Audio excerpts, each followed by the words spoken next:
facciamo noi è un prodotto che è strettamente legato alla stagionalità e all'alimentazione degli animali.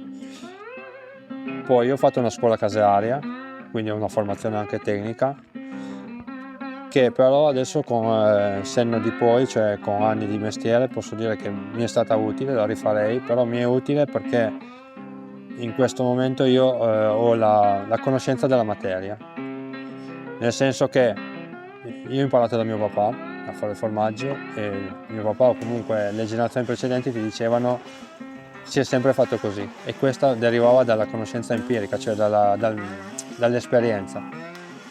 Oggi noi continuiamo a fare come si è sempre fatto così, però la differenza è che abbiamo la conoscenza scientifica e tecnica per dirci perché si faceva così, banalmente con le basi di chimica, di microbiologia. Però io dico sempre che noi, la nostra produzione è ancora fatta interamente a mano, quindi non abbiamo macchinari che tagliano la cagliata.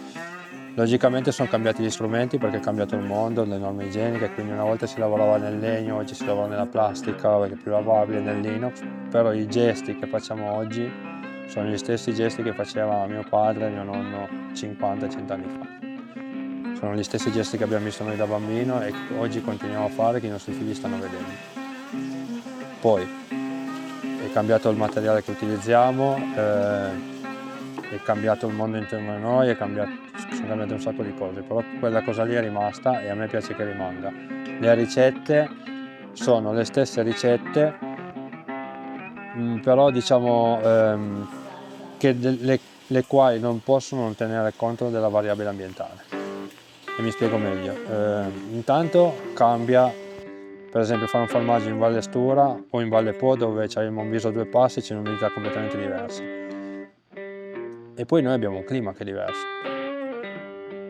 Quindi il formaggio è un equilibrio tra gradi, cioè temperatura e tempistiche. Cioè te la giochi su questi due fattori. Ma se noi il clima intorno a noi è cambiato di 1 grado, ti sta cambiando completamente le carte in tavola, cioè quindi già la base di partenza.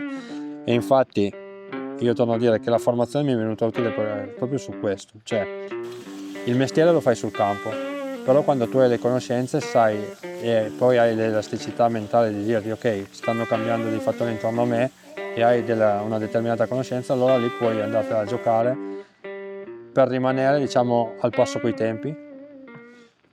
Un altro aspetto sono cambiati i gusti alimentari dei consumatori, cioè il formaggio che mangiavano i nostri nonni oggi banalmente è quasi improponibile sul mercato perché hanno gusti intensi, hanno gusti forti.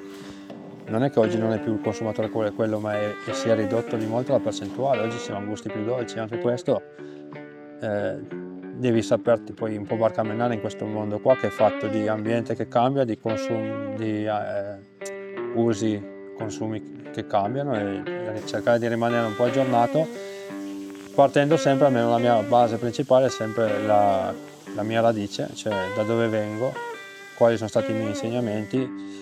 E sì, io ho questa forse presunzione di voler perpetrare questi insegnamenti, quindi non rinnego e non riesco nemmeno a rinnegare ciò che c'è stato prima di me, assolutamente no, e gli do un peso enorme, anche se ogni tanto mi rendo conto che alcune cose non sono più contemporanee.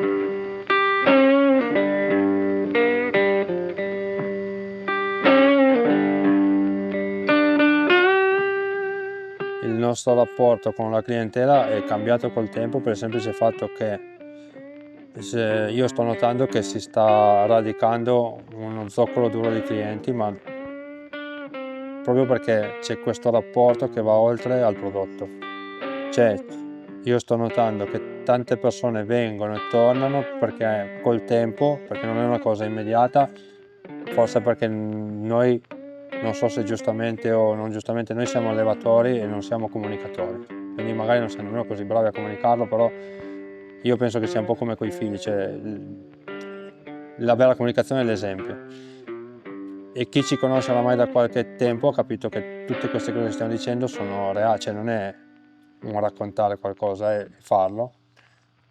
E c'è proprio questa sorta di affezione non soltanto per il prodotto ma anche verso il modo di agire che abbiamo. E questo ti posso dire che lo percepisco proprio. poi c'è chi viene, chi va, come in tutte le cose, però col tempo ci siamo veramente creati questo zoccolo duro di persone che ci sostengono, ma non soltanto perché il prodotto è valido, ma perché c'è tutta una serie diciamo, di pensiero dietro questo prodotto che probabilmente loro condividono con noi.